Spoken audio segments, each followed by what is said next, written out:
Focus to a trade that took place yesterday on Dalal Street.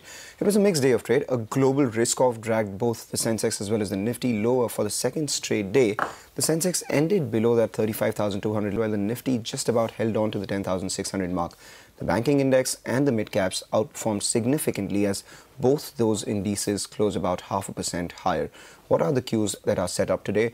The global markets have seen a bit of a bounce back and the Asian markets are in the green. Hi, Ekta. Well, Mangalam, like you mentioned, yesterday was in fact a day where there was global risk-off. But our markets were fairly resilient, you'd have to say, as compared to what the other markets were doing. So it was a mixed day of trade eventually for us, with the Nifty was down around 0.5%. The Nifty Bank outperformed. Market breadth was even keel at around 1:1.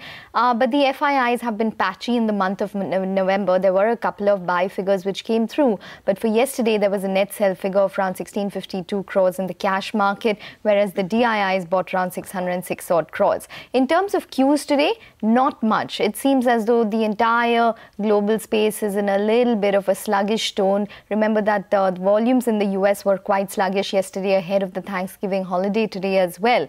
So for today, lower crude prices, stronger rupee is, or rather on a medium-term basis, lower crude and stronger rupee is likely to provide a kind of resilience in the face of the global risk-off that we're seeing. We've seen it in the rupee as well. It was closed in yesterday's trading session, but for the previous one, it closed stronger at 71.45. For this morning, Brent crude is within that band, so nothing really to write home about. Brent is at around $63.3 per barrel. US markets gave up gains from the day's high. That was because of Apple and the kind of reversal that we saw in terms of the Apple shares. Again, it's the tech stocks, the FANG stocks, which have been declining and as of Tuesday were in a bear market territory. That seems to be really the key worry for the markets at this point in time, and the economic data was a little bit sluggish from the US as well. Asia holding up okay right now, so that one is fine, and the SGX is indicating that maybe it could just about be a little bit of a consolidatory kind of day for us, also because it is a long weekend. We have a holiday tomorrow,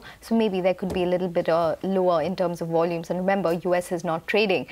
For the SGX flattened right now, and we have the bank Nifty as well. I would be watching out for any sort of follow-on buying which would take place in the financial space, considering the rally we saw in the Nifty Bank, and watch for resistance coming in at the 50 and 200-day moving average of 10,750. We did manage to surpass that level this week, but we pulled back from those levels quite swiftly as well, so do watch out for that. All right, Ekta, and the stocks that you're watching out for would be? Well, I'll start with IL&FS Transport. They said that the interest due and payable on November 21st on NCDs was not paid due to insufficient funds. We've been getting incremental updates from them with regards to this. GMR Infra, the Kakinada Gateway Port, signed concession agreement for development of a commercial port. Rolta has got a petition filed by solicitors, so do watch out for that stock and how it reacts. Jet clarified to the exchanges on the Etihad story that we had filed, that the company continues to be in talks with various investors, will make appropriate disclosures. And lastly, Yale would be in focus because the Prime Minister is going to launch the city gas distribution bidding for Deoghar and Sheikhpura and Jammu district, so that stock would be in focus in today's trade. Right, Ekta, thanks a lot for that. So those are the stocks that you have to keep on your radar ahead of the long weekend in today's trading session. But on that note, let's hear out some view coming in from Dhananjay Sinha of MK Global Financial, who says that there is some fatigue setting up in the market post the recent up move, which was a 700-point up move from 10,000 to 10,700, and that earnings downgrade cycle may continue till FY20. Listen in. My sense is that the recent run-up is significantly because of a sort of a technical support that was there, and some of the global worries have actually faded with decrease in the crude prices and some views that the Fed tightening may not be as aggressive as was previously thought. So I think from that there is a certain amount of improvement in momentum that we have seen, and that reflects also in the way the market has behaved. My sense is that this might not really last long. I think there is certain amount of fatigue that is happening.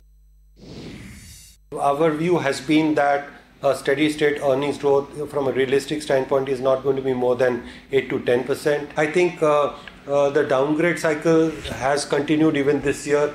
I don't know where the consensus estimates are at this juncture, but we started with an estimate of 25% growth for FY19 and somewhere around 20% for next year. I think with the correction that has happened, 30% or thereabout, we thought it's a good valuation from a longer term standpoint. So we think that we thought of putting that as a top pick there for the correction that has happened and reasonable valuation that it had come up with. And our thing is that Maruti will still be the market leader. They might actually gain market share regain the market share they've lost over time.